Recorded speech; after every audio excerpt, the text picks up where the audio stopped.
once they all meet at the LAN, then who knows what to expect, really, as it all comes together. But no doubt, each region does seem to have their own meta, and I think specifically for South America, that is almost a very unique circumstance there. So it is interesting, though, certainly heroes that do stand out, but sure enough, there is a Sven coming out for Team Ham. They're like, all right, this hero is a little too good. Does bring some solid crowd control that they did need here, between that and the Rubik Lift, of course. So powerful carry choice for Team Ham. Also paired up with the Omni Knight, Heavenly Grace buff. Pretty good combo, if you ask me. Yeah, that's a really good point. I wasn't thinking about that combination, but all those things are strength-based heroes. Sven, his Warcry as well. It's going to make the Omni Knight even stronger, and they have the counter. Sven, he wants to just be doing raw physical damage, and the Omni Knight, he's a great counter, but they've taken it away from the side of paiN Gaming. And paiN, I think this is probably a 4-position Magnus. That's what we've been seeing more and more, just because Magnus, he doesn't thrive by himself in the off lane. So I think paiN, we're probably going to see an offlaner.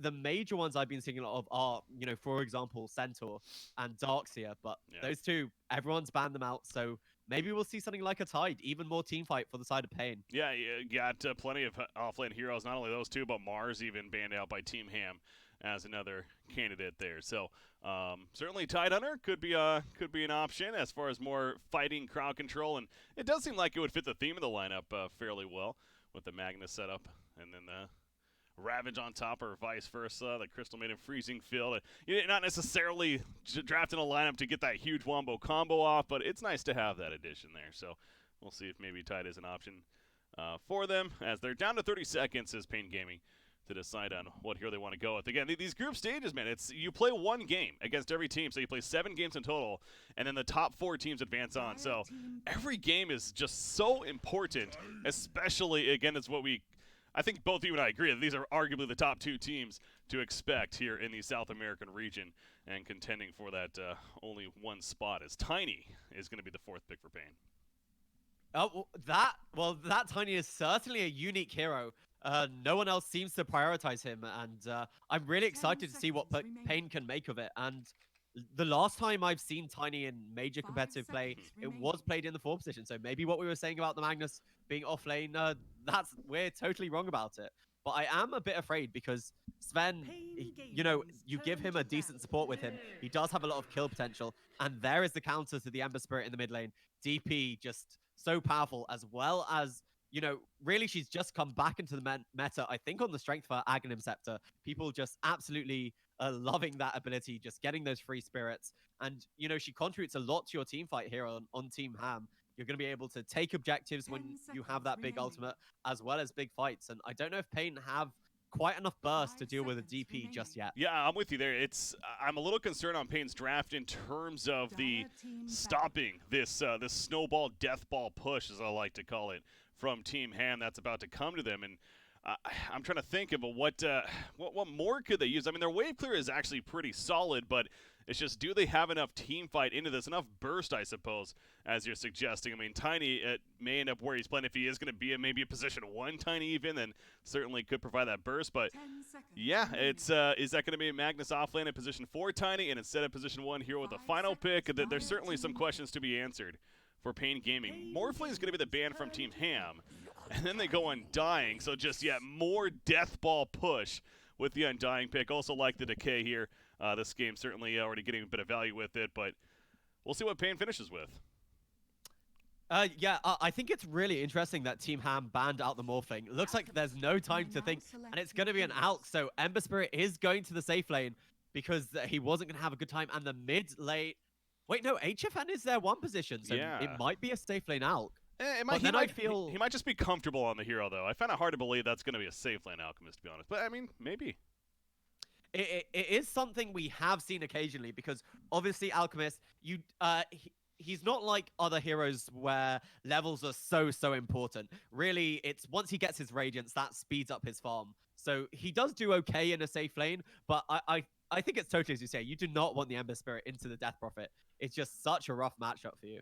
That is true. Yeah, it's so switching it up with the Alchemist, perhaps. Again, we'll see where they ultimately set things up. But it goes back to the question, was that enough of an answer to this death ball push that Team Ham is going with? And I suppose you could look at it from the perspective of paiN wants to just accelerate with the hero like Alchemist, get so far ahead that this death ball push may not be able to stop his split pushing capabilities, and then he will take over the game with and eventually give an axe to other heroes, of course, such as the Ember Spirit, which is still fairly strong. So, that's the question to be answered. I mean, are you leaning towards either lineup right now? Do you think the Alchemist was actually a solid final pick in the end to give them a good chance? I'm gonna have to be honest, and I just think Team Ham's lineup seems more stable. Obviously, Alchemist games, you know, there are those times where Alchemists get absolutely out of control. And HFN, he is a great character. I mean, he went to Europe this season on the, you know, they invited him to Chaos because they knew how strong he was. Obviously, he's back here in SA where he belongs. But I just think Sven, he's able to kill an Alchemist. He has that raw damage. The Death Prophet, Alchemist, he's strength-based, so you're going to get a great heal with that Spirit Siphon as well as the percentage-based damage. And I think Team Ham might be able to snowball this game. I think it's a matter of how good are the timings of these Heavenly Graces going to be from Omni9, and as long as he has them on his Sven going into these fights, he certainly is going to be a master of destruction, we'll call it, when it comes down to this game and how it progresses for the side of Team Ham. So, yeah, questions to be answered. We'll see if paiN Gaming is coming to is up for the challenge or not. Again, I'm going to be honest. I actually predicted paiN Gaming out of South America to be the team to go all the way, like I talked about. I mean, I wouldn't be surprised if one of these two teams ends up qualifying in the end. But I did slightly lean towards paiN Gaming just simply because maybe it's that more of a I like the fact that they have a full squad from South America. I don't know. But I do think that they are obviously a very, very content team, very good team. This game specifically, I would lean towards Ham, though, with the lineup. So.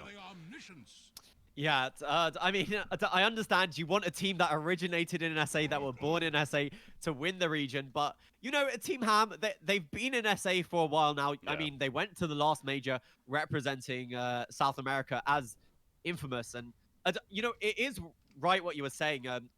There was lots of contention raised about how the other South American teams respond to this lineup. And maybe we will see something here. Yeah, no, to be very clear on that, obviously they're allowed to, and they are abiding by the rules. Obviously, we've had circumstances in the past where teams have been ultimately disqualified. That's not the case here. I understand that, and I'm not trying to suggest that should be the case. Almost poking a little fun at the idea, though, no doubt. But enough of that. The game is underway as we're going to have some contesting for this bottom bounty rune. In fact, Omni9 might be contesting in the sense of trying to save his life. He pops a Heavenly Grace on himself that he gets a level 1. Going to get some help from Pepita with that decay spam, but it's not going to be enough to scare them off initially. A couple more auto attacks. King Crystal made it stay close enough. Body block from Undying, and it is going to be enough to save Hestajo Rotten as he makes his way back to the tower. So it took 4 players, but paiN Gaming does get both the runes at the bottom. However, 2 top going the way of Ham, so it ends up being a 2 for 2 anyways. Yeah, with that Alchemist, you obviously want the rune advantage. You want to take advantage of this level 1 Grieval's Greed. So that's why they fought so hard for those runes.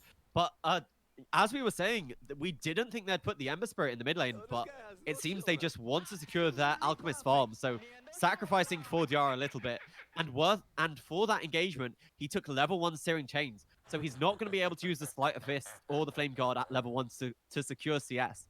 So it's going to be a bit tougher for Diara in this mid lane, I think.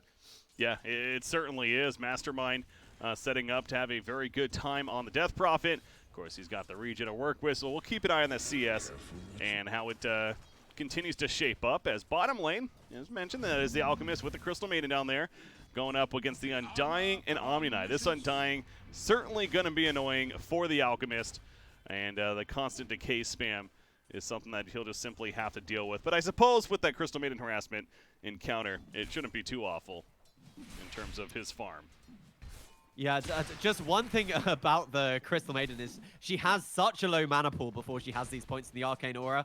So, you know, once she's out of her mangoes, she will not be able to get off any more Crystal Novas. And you were talking about the decay spam, and as a strength hero, you just never quite think about the fact that it takes away from your base damage, you know? He's missing 8 strength, and so that's actually 8 damage HFM doesn't have to be able to secure last hits. So it works against you there in 2 ways. Yeah, the Heavenly Grace on Undying, so he does become a beast as far as right clicks go. Going to throw out the Decay once again, so the 12 stacks on Alchemist. Again, something that he's just going to have to be used to as this lane continues on right here. I mean, so far he's 8-0, so his CS is certainly managing. Taking a look at that mid lane as the tower getting pushed on the Radiant side. It looks like Ember Spirit's 5-1, Death Prophet 3-1 right now, so 40R has at least a slight advantage in the earlier parts. Does have a Flame Guard, level 2 in fact, as you were mentioning earlier, and he has the bottle queued up at least, so he seems like he's actually holding his ground pretty well right now. Yeah, he's doing very well this earlier on. The Death Prophet hasn't quite been able to shed through him, use her rage advantage and her nukes just yet. And in this top lane, I don't know if you saw, but Theliacore did a very good job. They managed to pull the creep wave under their tier 2 tower, and this has given Lelis as well as Theliacore their level 2s, which allows them to do a little bit more in this top lane. Rubik throwing in the right clicks, as mentioned that. This is Lelis nearby. He has a Shockwave, not getting the Empower just yet. Going for the Shockwave as well as a Skewer for now. More of that lining combative tools, but of course the Empower expected to start being leveled up as Crystal Maiden's heading back towards the bottom lane with an Invis. She made a stop in the mid lane, it looks like, but unable to make a play there. Coming back bottom, doesn't have her freeze just yet in the Frostbite, only has her Crystal Nova. So again, don't really expect too much to happen, especially with no unstable concoction on Alchemist. He's not worried about getting that early on in this laning phase. He is getting pretty aggressive here, as I mentioned this. Again, the Decay spam comes out, but HFN, he knows his limits. I think it's safe to say, I mean, he's not going up against a stun, so he can freely walk around for the most part, so that's why he feels pretty confident still standing his ground there. Yeah, it's exactly as you say. They're clearly able to harass this Alchemist and get him low, but they don't have, you know, the damage of a stun to make him really afraid when he's at low health. So he's more than willing to stand up there. And he's doing very well for himself in the CS. You know, you might think Undying is picked as that crazy lane bully. But, oh, and talking of Undying, gets the first blood. Oh, mid lane as well. They get the turn kill on a Mastermind, though. It looks like the Ulacore actually TPs in to make the kill happen there. So make it a 1-for-1, but first blood, just simply one more Decay needed from Undying to take out Crystal Maiden. That's exactly what he did. So yeah, CM perhaps a different story in terms of being able to stand her ground. But yeah, how about that kill in the mid lane? It does look like Death Prophet was pretty far up, and he just simply got the rotation from Tiny in time there. Perhaps maybe a toss. Again, I didn't catch it as well watching the bottom lane action. But either way, it is a kill on Death Prophet. Does have an Arcane Rune to try to get, but the Ulacore going over to Forest Rubik at least to pick it up for the time being. Yeah, it's just really good rotation there by Theliacore. They realize that the Death Prophet, she's not afraid of dying 1v1 versus the Ember. Obviously, he's a melee hero, so you can just use the Spirit Siphon, at least until he has level 6 and that mobility of the Remnants to be able to break it. Top lane Sven, he's 23-4 right now when looking at his CS, so looking very good. 19-1 on Leliso playing the Magnus, so he's certainly contesting for good farm himself. Safe to say, both sides getting very good farm. In fact, both supports are currently rotated elsewhere as they make their way back to the top lane. 15 more seconds before Bounty Runes will spawn, so that's exactly where Rubik was going, but realizing that with Tiny running over to him, he needs to fall back. Biver will do just that. Oh, taking some stutter steps. He wants his Bounty Rune. He may get tossed here. No, not just yet. In fact, going back in with Sven now, joining with a War Cry. And Ember Spirit making sure to keep his distance. The other core gets tossed into a Sven Hammerstun, but with support coming over, you got to be careful. And I think Rubik, yeah, he did not realize that enough in time, and that is. And he gets cut down, in fact, as Lelis gets credit for the kill. So an ambitious play ends up being the death of Rubik. Yeah, I mean, any game with an Alchemist, the runes just become even more priority. So you even see the Ember Spirit, he's trying to refill his bottle with that rune, but he's not going to get there in time, but does secure a nice Rubik kill that they can be happy about. But around these runes, Alchemist timing, we can probably expect to see skirmishes erupt every 5 minutes. They just give so much gold to the Radiant side if they're able to get them. Yeah, very good point. So what were we looking at with the last? It was 3-1, right, for the Dire? I'm trying to double check here.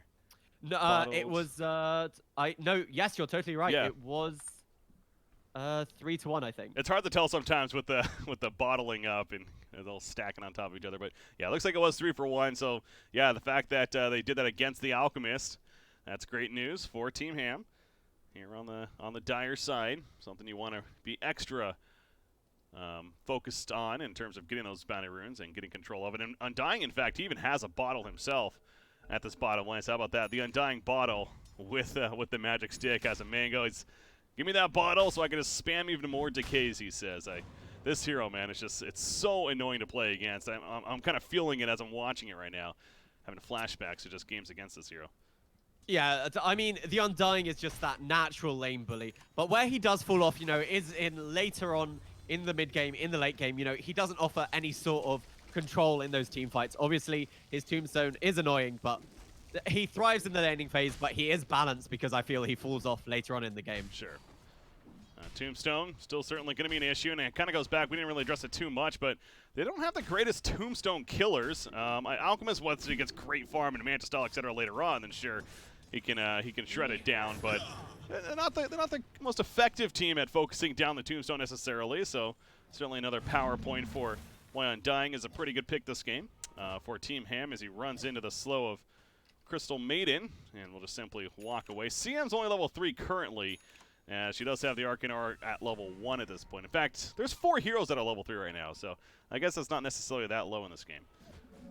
Yeah, I mean, the supports have been giving a lot of space to their carries. You know, we're looking at HFN. He's already level 6 compared to the Omni Knight, still struggling at level 5. So HFN, they put him in the safe lane to really accelerate his farm so he didn't struggle against the Death Prophet. And, you know, the Ember Spirit, he's not even that far behind in the mid lane. And he did get that kill himself. Oh, well, Pepita, he gets run down by Theolacor and 444. They just simply walk up to him, and he was not ready. Even the tip coming out, of course, these players very familiar with one another in the South American region, and happy to have that kill, both for the sake of knowing him, but on top of helping the team out quite a bit so they keep a slight net worth lead. But meanwhile, at the top lane, Skitter is just busy taking a stack in the Radiant jungle with the assistance of Rubik, and you see the Hand of Midas queued up for Sven. So it's always curious to see, you know, what Sven may look to go for early on, the Mask of Madness, the Echo Saber, etc. But we're going to see the extra greedy route on the Hand of Midas choice. I mean, the Hand of Midas, it seems to be now core in the Sven. Everyone who I see plays this hero just goes for it. And I think it's just that little bit extra attack speed, that little bit acceleration of farm and levels is just so nice on the Sven. And I think the usual build-up is you go into the Midas, into Echo Saber, blink BKB. Toss back in the mid lane, however. Death Prophet has the Siphons up, level 2, enough heal right now, and unfortunately another pause coming out.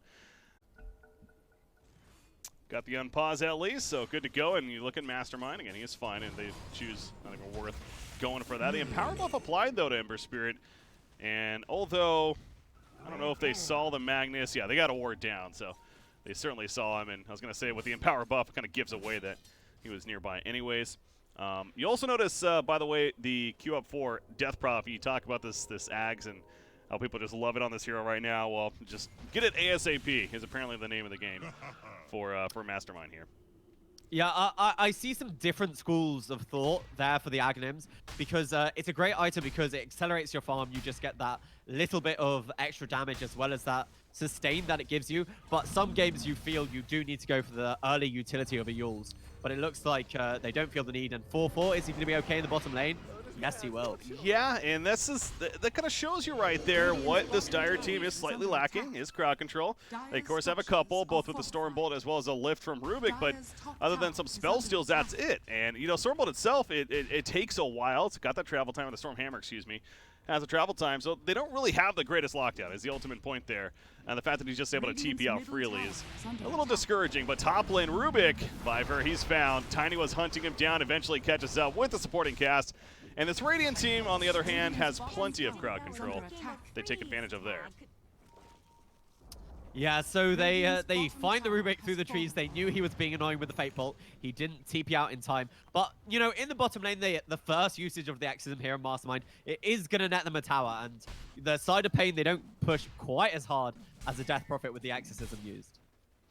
Sven, meanwhile, mid lane, he's still trying to finish that Hand of Midas. Of course, he's well behind the Alchemist, albeit it's still a pretty good timing, as he's got the phase boots on top of that. But this Alchemist, God, already 2,300 net worth ahead at this point in the game. And yeah, does he actually still go the... I mean, he doesn't have anything queued up. I was with you, really curious if we're going to see more of this, like, armlet style even into, like, a blink and try to be very aggressive. But he's got almost 3,000 gold saved up. I assume we're still going to see the Radiance at this point. Yeah, in the top lane, we have a bit of a scuffle over the runes. And then I don't know if you caught what happened, but No. Hester Joe had an Dire's invis middle rune. tower So is he under walks attack. up to the spot, he gets a great level 4 purification off on Lelis and the Crystal Maiden, and the rest of his team just walk up behind to get that kill on the CM. Yeah. Find the Sam kill as it's now 4-2 favoring paiN Gaming, but as we approach just past the 10-minute mark, I mentioned the second, I guess technically the third spawn of bounty runes in that case happening, and is that another favor for the Dire team? Looks like it. So yeah, 4 for 4 did get that one, but the other 3 were taken by Ham. So goes back to you're dealing with an Alchemist on the other side. If I'm not mistaken, it was 2 for 2 the first set. So since then, it's been 3 for 1 favoring Ham. The point is, they are certainly keeping some money out of the pockets of Alchemist, which is very good news because even considering that, he got a ridiculous lead right now in this game. And yeah, 3,700 net worth he's sitting on. And there's the queue up of the Radiance, at least for now. In fact, he queues up 2 of them, so I think he's trolling a little bit. But while we are in a pause, I mean, I guess, trying to make the debate, even the argument of, would it be better to see more of the armlet, of the blink, of a BKB, man? I don't know. It's So, I mean, we have to weigh up in our heads, what does the Radiance allow you to achieve? It accelerates your farm, which, you already kind of have with the Magnus, but that means you have to play as a pair. So it means your Magnus can't be anywhere else on the map other than behind the Alchemist. And the Radiance Manta build, it just gives you the ability to keep your waves under control, because you can have those Manta-style illusions giving a push. And that's something, the battle-style Alchemist, it wouldn't give you a chance to achieve. yeah. So I think, just favoring that lane control. The Radiance as well, when you get it so early, it's just such a powerful item.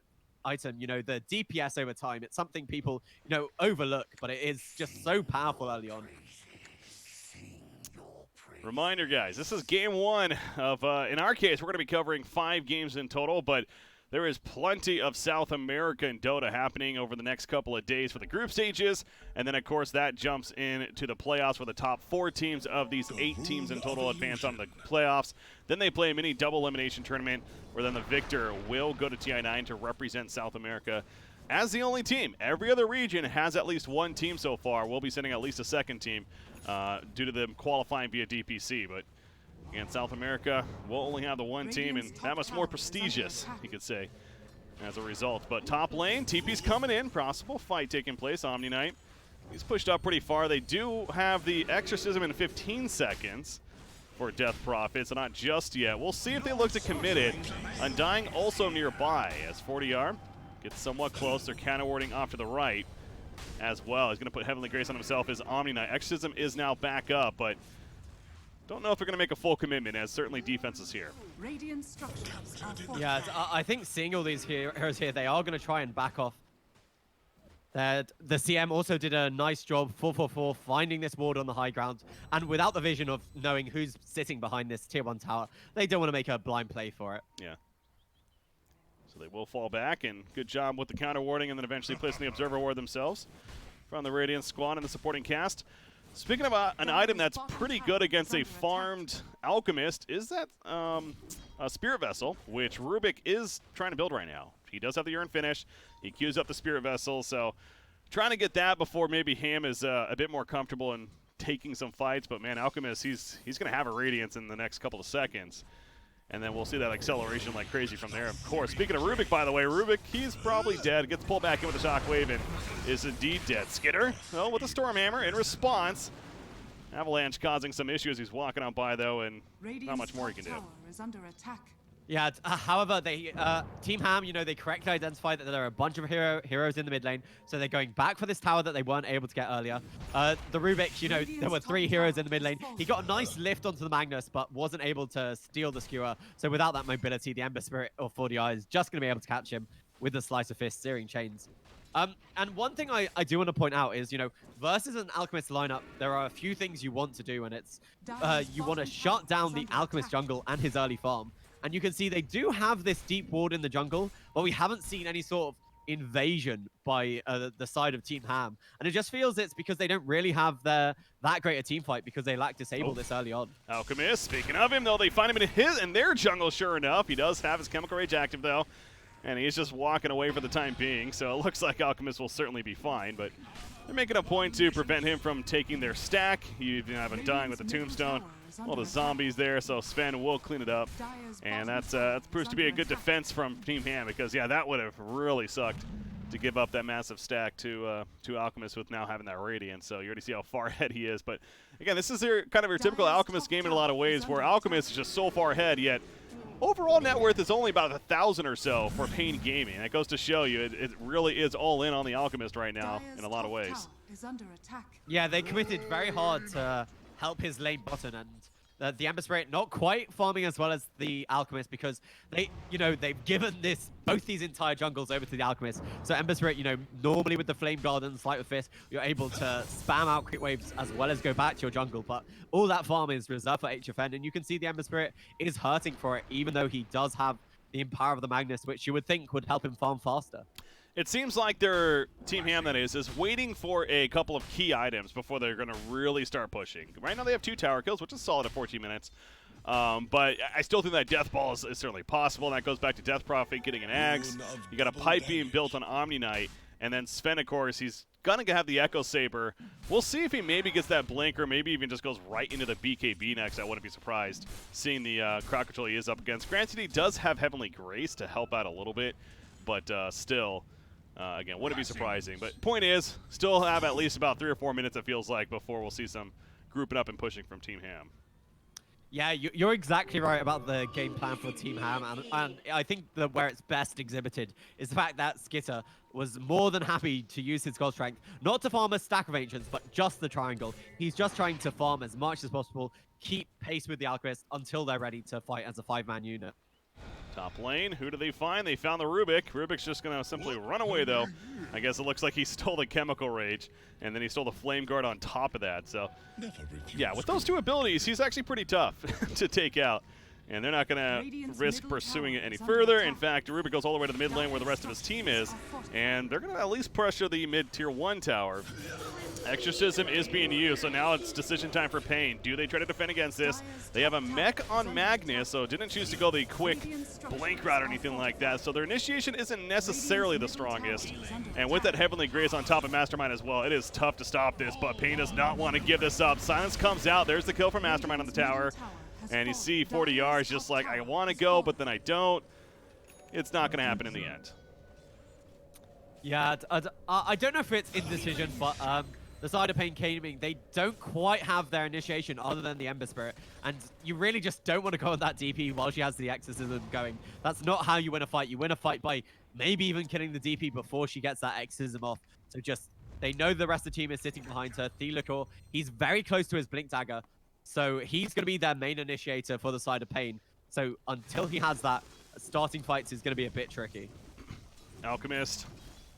He's going to have a Blink being delivered to him. He has bots as well as a Yasha on top of that. So his inventory is actually pretty full right now. Of course, has some upgrades. Could, of course, replace the Soul Ring. But point is, goes back to just how crazy farm that he is. Undying is going to be found in the Dire Jungle. This was with a smoke from the Radiant side. And paiN Gaming successfully makes the kill happen. So you do see that overall net worth is starting to raise a little bit. It's now up to upwards of 4K, but still second and third place on the net worth chart individually are the Sven and the Death Prophet. So Team Ham, again, completing these key items early on, and then we can really start to tell where this game is going to take off. But I suppose I ask you the question, Hasbaz, do you think that this is it's hitting a little too late? Because this Alchemist, it's crazy to see how much farm he has. He's going to have a Manta style very soon at this point, too. Yeah, I mean, he is basically doubling up the Sven's net worth. Well, we do have actually a bit of engagement here in the near the Radiant Shrine. Yeah, Freezing Field going to be canceled immediately. There's the big RP, though, on 3. They're dropping quickly with the burn of the Radiant Alchemist. The Chemical Rage wears off, however, so his damage is suddenly not as strong, but Sven is not going to be able to stand his ground despite the cleaves coming out. It's not enough. Mastermind also falls, so the numbers saying it's a 3 for 3, but no doubt an advantage of a fight for paiN Gaming right there. Both of their cores still alive. The other side, that's not the case. 40R will catch up to Undying with the Shackles, gets the kill as well for HFN, and now Tier 1 mid. Certainly going to go down favoring paiN as well. Yeah, that's a one fight for paiN Gaming, certainly. Yeah, the side of Team Ham, they were just looking, I think, maybe to get a little gank, a small pick-off, but the entire lineup of paiN TP's in. There was a really nice RP from the Magnus. He was successfully able to get 3 of them. Rubik did a great job, however, stealing that RP and then the Sven cleaving through 3 heroes, but it's just not enough at this point. HFN is the one you want to bring down, and they did not have the damage to do it. Yeah, the 2 cores staying alive. That is true, though, with the Rubik play, so good call out there, stealing the RP and trying to make some chance at Biver, but in the end, not enough. And HFN, what more is there to say, but he is just absolutely dominating. We're only 18 minutes into this game. He's going to have that Manta style. I mean, he's doubling the net worth of Sven. That's just absurd at this point in the game, in Sven's second place right now, who's actually farming pretty well, considering he has a hand of Midas, too. He is going to go the BKB next, so it goes to what we were talking about earlier. And another case of, again, they fought just before these key items really finished. I don't even think, did Death Prophet have the Axe finish? She might have had to deliver like right as the fight started, I guess. Dire's middle But tower is yeah, under she didn't attack. have I don't Exorcism, think- though. Yeah, I don't think the Ags was there for that fight. And, they had just used Exorcism mid. As you say, Yeah. she didn't have it for that fight. And that's one of the big key tools they have to deal with HFN. Yeah, so I guess if you're a Ham fan, saying that 10 times fast, if you're a Ham fan, then you kind of look at it from that perspective and say, all right, well, there'll be another chance once those items are online, and we'll see how it looks then. But certainly still paiN Gaming's got to be feeling really good about what happened right there, and they're going to smoke up again. They're being very active with these smokes. I believe Team Ham is going to do the same. At least they were setting up as if they were. They realized there's a ward, though, so kind of thwarts off their efforts slightly. But doesn't look like paiN is going to find anyone in the Dire jungle, at least up here. Unless Ham makes their way over there. Yeah, they make their way through the jungle. They check if anyone's there. They get down this deep ward. So that means when they want to, they can push this tier 2 top tower. But it looks like they actually want to try and get a kill instead. They very likely may. Alchemist just jumps in with that blink. Hit him about half life. Skidder, though, he pops God's Strength, going for the turn. Tombstone put down on the back lines. HFN trying to go for the Manta dodge. Not going to work, though.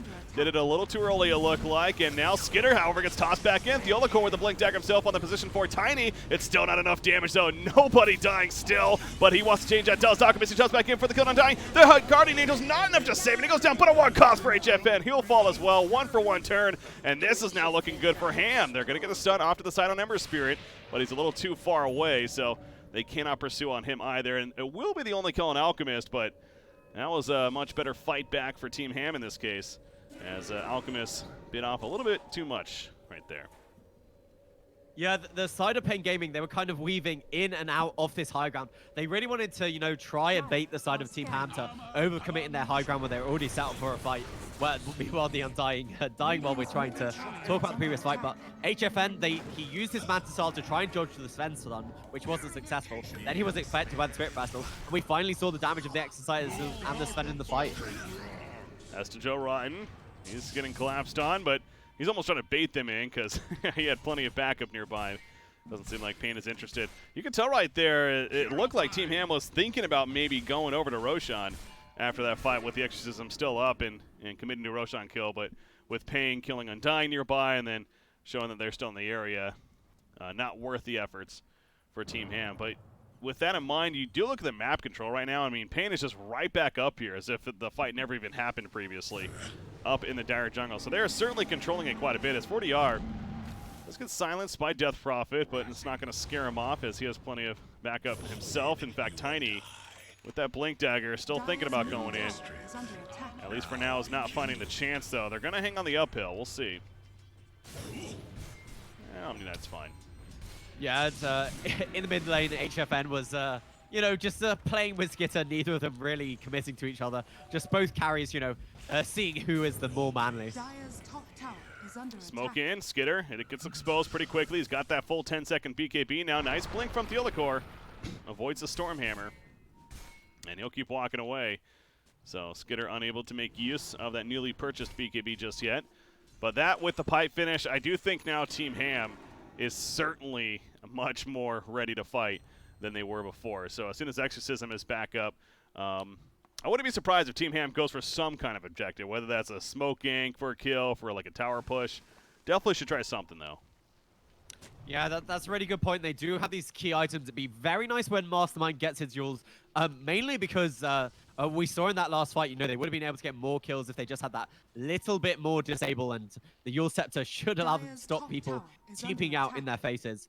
But Skitter pushing in this bottom lane, and Mastermind with the X's buff cooldown. Are they going to look for a kill? Try and defend this tier 2 tower. See Lullis with the Guardian, Greaves himself being purchased. So fight does break out, certainly a good item to have. Steal the core, he's going to need to probably blink away soon. Decay hits, and now he can't, and Tiny might be in trouble. It's going to roll away. Even using the tombstone, but they don't get the hit from the zombie in time, and he blinks to safety. Yeah. Good getaway.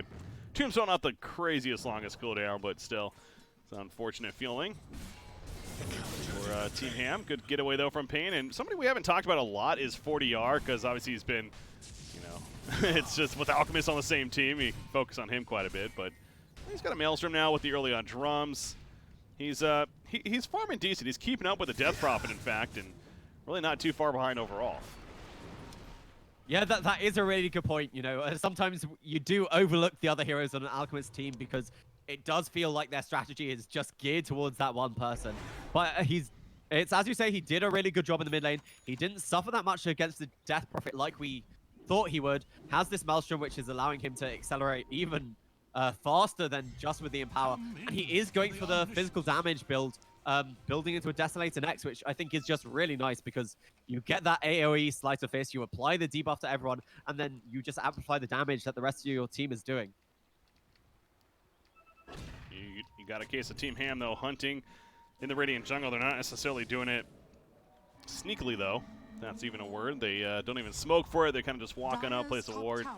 And they're going to protect Mastermind as he's pushing out mid now with the Yule's finish to go with the early Ags that he chose to get. Level 20 on Alchemist, though. Pretty important. He gets that Concoction talent, the 400 unstable Concoction damage talent. So that with the Concoction cooldown, it's a lot of damage. That's going to be coming out rapidly from said ability for the Alchemist. So something else that Dire team needs to look out for. As engagement. Oh, they catch the Alchemist. No, or he does have Chemical Rage up. He's got a BKB. Not going to use it just yet. Okay, now he does. And he runs back in. In fact, going for the turn kill on a Rubik. Biber gets the heal from Omni. The Guardian Angel is welcome to be used. HFN walking away. Skitter jumps in. Cannot get a stun off in time. So far, nobody dead. And it's reset time, or is it? Jump in from Theolacore. He gets silenced though before he could toss right there, it looked like. I believe he tried to, but unable to get it off. Still nobody dead despite all of this action. I suppose that's what Alchemist, or even what Omni Knight does, but and that'll be the end of it for now. Yeah, it's a lot expended from both teams. They used the God Strength. Both carries, I think, used their 10-second BKBs. The Alchemists are very lucky there that he had that BKB, because otherwise the Spirit Vessel might have worn him down.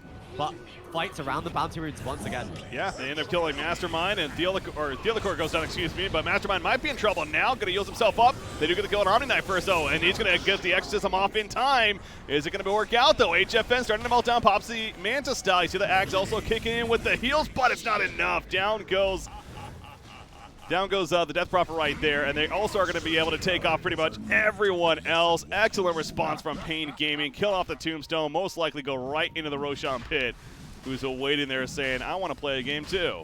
That's going to be an Aegis for paiN Gaming. Yeah, paiN Gaming, they just took a great fight there. Even after they lost, I think it was the CM at the beginning of that fight. You know, she was just found while they were fighting around the Baz ruins. But they realized, you know, they're stronger than this. Sven, he doesn't have the God Strength, so they continue that fight. The RP, it didn't even connect on the Death Prophet because she got her Yules off just in time. And the Rubik, once again, he steals the RP, but this time not able to turn around the fight. Yeah, and Exorcism came very late for Death Prophet. It was already after the Omni Knight was dead. And it was one of those kind of, you kind of have to use it almost ideas, didn't want to. But point is, yeah, paiN Gaming, good job bouncing in and out of the fight and responding appropriately. And now they get an Ember Spirit with the Aegis picked up, who also has that Desolator finish, as you were referring to earlier, and is looking to follow it up with a BKB himself even. So, yeah, the physical damage is definitely going to be very real. That on top of Alchemist, remember, having the acid spray. There's a lot of minus armor, and Alchemist himself, of course, does plenty of physical damage, specifically with the unstable concoction even being physical itself. So there's a heavy burst to come from paiN Gaming.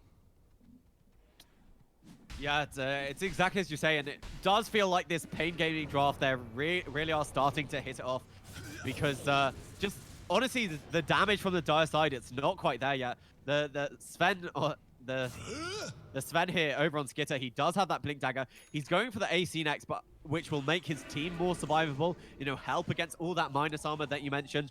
But I honestly might like to see something like the Daedalus, because every time we're seeing Skitter, you know, he's in the fight, he gets off a bit of damage, but as soon as his BKB ends, he's getting kited. He's not able to stay on these heroes, allowed to output his damage. So if he had a little bit more damage, a little bit more burst, maybe they'd be able to get some kills against paiN. Yeah, it is an interesting spot because, like, I don't disagree with you, but with the way they're playing and the way they built this lineup, it clearly was a very, we're going to work as a team. So an AC certainly assists that very well as well. By the way, huge stun from Theolacor on 3 heroes. And he ravages Source with that avalanche coming out. The tombstone's put down from Undying. They do kill Theolacor, in fact. So far, the only death. Now Sven jumps in on Crystal Maiden. That freezing field going to be canceled quickly. And she'll fall too. So maybe the Radiant team jumping in a little too far here, as they lose 2 and get none out of it. HFN still being crafty as Lullis, he's going to get stunned. He tried to TP out, couldn't get it off in time, and he is going to be picked off. Bivert gets picked off way over here by HFN, at least. So finally a casualty on Ham's side, but paiN Gaming losing 3, and net worth slightly going the way of Team Ham there, at least in that fight. Yeah, this was the one fight for the side of paiN Gaming where they didn't have the Alchemist with them. Sure, he gets there in the end to find a Rubik on the back lines, but it's just not quite enough, because you saw the Ember Spirit. His Sleight of Fist was able to bring down, I think, 3 heroes to very low. You mentioned that great initiation from Theolacor on the Tiny, gets the Avalanche onto 3 of them, but it's just not quite enough to bring them down, and without HFN to clean up the lineup, they are able to get away. Alchemist, speaking of Assault Cuirass, by the way, he actually has one on himself as he stuns himself. Tries to go for the Manta, ain't gonna work, but pushes the illusions out. So he has an AC himself, and you know, that's kind of interesting, because then that's the idea of, like, I guess that's, you could argue that's both good and bad to get an AC on the other side, because in a sense it almost tries to counter the effect that their AC is doing. But either way, that's just kind of going back to the Sven idea. But I do notice Alchemist has the Ags queued up. In fact, all he needs is the point booster now. Who do we think he's giving this to? I think it has to be the Ember Spirit. The Ember Spirit has done, you know, he's done a good job. He's been nice to you. They gave you space to farm. So you give it over to your mid laner. You let him feel a bit better that he's playing in this Alchemist draft. But as we do see, he has been given it. But there are a bunch of other great Aghanim's upgrades. You know, one of the shiny new ones, the Aghanim Scepter on the Tiny, isn't bad at all. Yeah. Yeah, it's possibly more could be coming out, but yeah, no surprise to see it on the Ember Spirit even after that nerf we talked about. Still certainly very strong, especially in this case with the Alchemist giving it to him. Tiny, by the way, found at the top lane. That was a smoke that ultimately set that up from the Dire Squad, so Team Ham at least finds a kill there. And BKB, though, finished in the meantime by Ember Spirit. So you look at his net worth now, he actually jumps up to 2nd. Big part thanks to the Ags given to him, of course, but even without that, certainly doing well, as we talked about. And, this does lead me back to the AC, and because I've been trying to think about it, I guess, because you do bring up a very fair point in as far as does he need maybe more the Daedalus instead, just more the heavy burst. I kind of think he does. And this idea of the AC, this is, if they were having some good tempo and winning, you know, all these fights and pushing towers further, then maybe it would make a lot more sense. But they're playing behind right now. I don't know if that's necessarily the item, but meanwhile, Death Prophet gets RP'd. Oh, Rubik stole the RP, but he used it on nothing right there. I don't know if that was a misclick or what, but down goes Death Prophet. Ember Spirit flies in, chases down Rubik, and is going to take him out as well. Ay. It's just a snowball now for paiN. Yeah, I call that engagement, and it's exactly as you say, the Rubik. He managed to get the RP, but I don't know if he thought he was closer to them or something, or he was trying to move. He doesn't have a blink dagger or anything, so nothing got cancelled. Just a bit of an uncharacteristic mistake there. And the solo RP for the Death Prophet just paying off here for the side of paiN, because without their DP, paiN are afraid of absolutely nothing that Ham have to offer. My only thing that I can maybe think of is that he might have thought he stole like the skewer even, to maybe it was like trying to use a skewer to push people away to save the Embers, or to save the Death Prophet in that case. But either way, yeah, it was just a funky play. Wasn't able to save, in fact, does get run down in the end. And we are now looking at our biggest net worth lead for paiN Gaming. So, again, this goes back to the point that we've been referring to now a couple of times.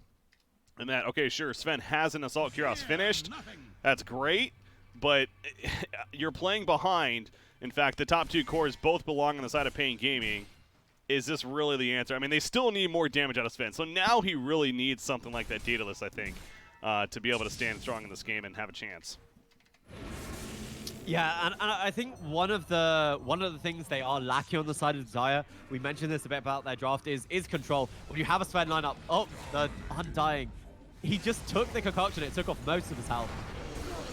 Fight continues down here, though. A lot of BKBs being activated. HFN trying to run away as he is siphoned up, but he just pops BKB and simply walks away. It's a pretty good strategy. Nice silence on to Magnus nearby in case he was looking to be crafty. Not going to be the case, though. As up here, you have Tiny is found by Skitter, gets tossed back, the avalanche, but Mastermind jumps in and will secure that one. So Tiny, a bit of distraction. In a sense, an eye for an eye as Undying trades life with Tiny right there. We do have Roshan potentially respawning in a minute and a half. So still a bit of time before that could be happening. But that, to me, is probably going to be the key here for Team Ham in terms of starting their comeback at least. Contesting that Roshan and ideally getting it for themselves if they want to have a chance of coming back in what's a pretty dominating start for paiN Gaming again. Yeah, one of the major issues, however, with that, you know, if Roshan comes up before you have that exorcism, you don't really want to take that fight in the pit without your DP ulti. And we were talking about the lack of control. I mean, we saw it there. The Alchemist just able to BKB and walk away from the Sven and the Death Prophet, not able to stay on him. And so Mastermind is going for a Hex. A pretty, an item, you know, you wouldn't probably see at this stage for a Death Prophet. You know, you'd either see the Aeon Disc, the Shiva Sword, an Octarine, or something else, but realizing that they need even more control. Yeah, I mean, it's certainly good, but yeah, it's definitely not the direction you usually want to be going. Something like the Shivas, I think, is more appropriate. In fact, Shivas I still feel like would be pretty good, but yeah, they feel like they need more control. Understandable, as that's an example right there. 40 yard, just it's like, yeah, I got an Ags anyways. I'm fine. I don't even need my BKB. I'm just gonna get out of here with my Fire Remnants. So he's so slippery, and it's just becoming pretty ridiculous for Team Ham to figure out ways to stop him. But that Scythe is certainly one of those points. Speaking of more crowd control, though, Alchemist currently has he actually has a Basher in a stash, and he has the Abyssal Blade in full queued up. So intrigued to see what he decides to replace here, if it'll be kind of a swapping it out, maybe even for the bots at some points. But we possibly have a fight breaking out, so we'll theory craft on that a little bit later on. It's Heavenly Grace applied to Mastermind. Concoction. No, that was Chemical Razor. There's a Concoction. Does jump in. The Heavenly Grace helping a little bit, though, no doubt. Guardian Angel coming down. And you see Death Prophet coming down for the Yules now. So far, nobody to beat down from Sven on top of 444. He's channeling that freezing field during all this with the BKB, but eventually going to be cut down. Not necessarily doing the most damage throughout the fight, and especially with the pipe of Omni Knife mitigating Plundered. They also find Theolacor still hanging around, and he, too, is going to be cut down with double kill for Skitter. So Ham winning that fight, at least, in the sense of the 2-for-0 kills. Yeah, the Death Prophet just able to live through that Alchemist Burst. This casual plate mail really paying off there against the physical damage. Another fight, a great RP, onto 3 of them. Yeah, that was a huge RP from Lullis coming out. Death Prophet trying to stay alive with the heals. It's not enough, though. Triple kill for 40R. And you see Papitas try to walk away. Something tells me that ain't going to happen. They're just simply going to walk him down even. And some dancing, some styling going on. paiN Gaming feeling themselves as they now have a 20,000 net worth lead. And Roshan's up in 15 seconds. So paiN Gaming, they are going to push out right now. Again, he's not up just yet, so they're going to at least put some pressure on the tier 3 here. Would not be surprised, though, if they look to go back and try to secure a second Roshan in this game. Yeah, they're going to put as much pressure they can into this tier 3. Maybe try to force some buybacks, and that's when you go for Roshan, you know, when you force perhaps the big buyback of the Death Prophet. But, you know, she used her ultimate. That her ultimate ended, and then they had absolute confidence to go back into that fight. And an amazing RP by Lelis. It catches 3 of them. When they're all grouped up like that, the cleave you just have coming off the Ember is just absolutely insane. So they're pinging out for this Dire Shrine, the one that protects Roshan, and then it's exactly as you say. That is their next objective. Satanic just finished on Sven. So he's going the status resistance build because he has that. He's got the Heavenly Grace being applied. So he's going for the I'm basically unstoppable when it comes to my movement. That I respect, but man, it's just what we're talking about earlier. In a sense, because he's able to move more freely, yes, he'll be doing more damage, but I still feel like that lacking that heavy burst damage when you do have somebody stunned or sheeped up eventually with the Scythe being finished on Death Prophet, then that's what you really are looking for. And this doesn't necessarily answer that. So still curious to see if this really is the best decision or not for Ham, but that's the direction that they choose to go in, having the Omni Knight and having the status resistance given from the Satanic as well at this point. Yeah, I don't know how much I like it because, you know, the way Skitter dies is when they've killed the rest of his team. And, you know, the Satanic isn't going to really help against that because paiN, they're doing a very good job of, you know, they focus the Undying every time. They focus the Rubik, these squishy heroes, you know, and then you clean up everyone else once you've got that numbers advantage. And, you know, I don't really feel the Satanic is going to help that issue at all. Oh, Death Prophet. Death Prophet just jumping in with that blink. Doesn't have a Scythe yet or anything. Going in on to the Crystal Maiden. In the backlines, though, Rubik gets picked up by HFN, and now he's battling on his Sven, so there's two different fights taking place. HFN, he's walking off, though. His Chemical Rage has now worn down. Freezing Field helps to take out Death Prophet, though, who went a little bit too far herself. Skitter still manning up. BKB is going to be committed. Does have Satanic use still. Chemical Rage not activated. RP doesn't hit anything. He missed the RP. The Guardian Angel coming out, and HFN one attack away, but Skitter cannot stay on top. He blinks away at the last second. Magnus also going to skewer. Great team support coming out from the Radiant squad. And paiN Gaming, you know what? They're not even done just yet. They're going back in. ADR with the lockdown of the Shackles. A random 5-4. The skewer backwards from Magnus. And look who's coming back. It's HFN. He's hungry. He wants kills. And damn it, he's going to get a couple of them. Down goes Omni Knight. And Undying will fall as well. Yikes. What a turn, though, for paiN Gaming. Beautiful coordination. The supporting cast especially deserving the medal there. Yeah, they did a great job of keeping HFN alive when his BKB wore off the Sven. He just tried to stay on him. He tried to kill him, but as soon as the Sven's BKB was over, he's just not able to output this damage. And, you know, we said the Sven isn't dying anyway. It's the rest of his team, and that's exactly what happened in that fight. Also, the Ember Spirit during that fight had an Arcane Rune going, so he just has, you know, what feels like unlimited remnants, Slice of Fist off every second. And, you know, the raw damage he was doing to that Death Prophet, you know, by the time she used herself in the air, she was already at a sliver of HP, so she comes down to Earth and she's dead. So no exism in that fight, but it looks like paiN Gaming still giving the Dire side, the side of Team Ham, some respect, and they're going to back off. Yeah, I thought I saw him glowing pink a little bit right there, so I'm glad he could confirm that. Ember Spirit, just the free movement, absolutely just dominating in that fight himself. Alchemist has another axe queued up, so we'll see who he does end up giving it to. You mentioned the idea of Tiny could be fun. You got the Crystal Maiden potential as well with that BKB. I mean, why not, right, on Crystal Maiden? So certainly could see a couple of candidates there for yet another axe, but it's a 36,000 net worth lead, and the point still stands that this is a lineup, especially with the way they've been itemizing, that is not built to kind of recover in the later game. Sven is not, he can carry and be this devastating carry in the late game, but with the way he's built it again, it doesn't seem like that's the most scary factor for paiN Gaming right now, as we even saw in the last fight. But they're going to keep trying. That's what Team Ham's going to do as they wrap around with the smoke. Will they find anyone? As 40-minute runes now spawn, by the way. That means there's 2 of them. Yeah, I don't know if you noticed, but Team Ham, they actually walked through the Radiant scan. They had their scan on their high hill over here, so they had an idea that this was happening, but they're still going to find Thelacore. They are. He buys back immediately, as they wanted to go for Roshan, but of course paiN Gaming knows this. And they're certainly not going to give it up for free. In fact, ADR goes in, finds the burst damage on Undying, gives it to himself, and Apapita will eventually fall, as does Rubik. They both just melt. Buyback from Undying, not on Rubik, though. He's staying dead. Thelacore, he might die back, though. Skitter trying to finish him off. Over here, HFN dealing with the Death Prophet. We've seen this before. They get split up. The 3-man RP once again from Lelis. A Shockwave Bolin, and that could be the very end indeed. The Seb call comes out appropriately. The triple kill, the Roshan kill to follow. I think paiN Gaming has this one in the bag. Yeah, I really have to say Lelis has been my MVP for this game. Just his RPs, they're just so spot on. You know, he knows when it's time to save it for a big one, catch 3 people. Up here, he was more than happy to use the solo one on that Death Prophet. But paiN Gaming just taking that amazing fight, the instant buyback from Thelacore, fighting them inside the pit. And I think this is just it. Even though you do have exorcism, yeah, you spend these buybacks, you're still not able to fight into the side of paiN.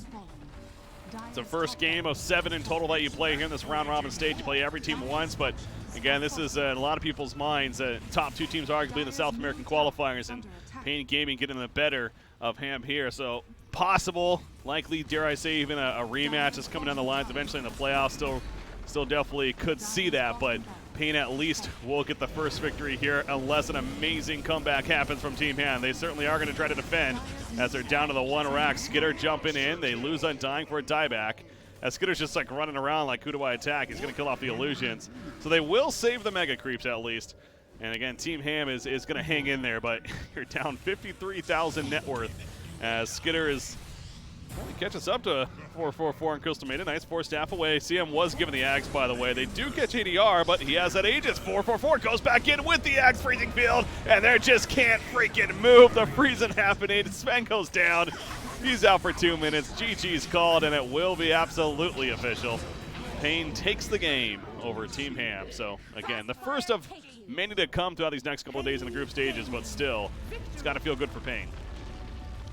Yeah, that feels so nice. Beating one of your great rivals, proving that, you know, maybe the native team to South America will get to go through. And just on the back of some really great play, you know, they had their strat and they executed it really well. And again, I do just want to praise Lelis' Magnus. I thought some great RP, some great team fight, but you know, they really understood how to play this game. HFN even goes for that greedy Midas build, but knows that the side of Team Ham aren't going to be able to pressure him enough.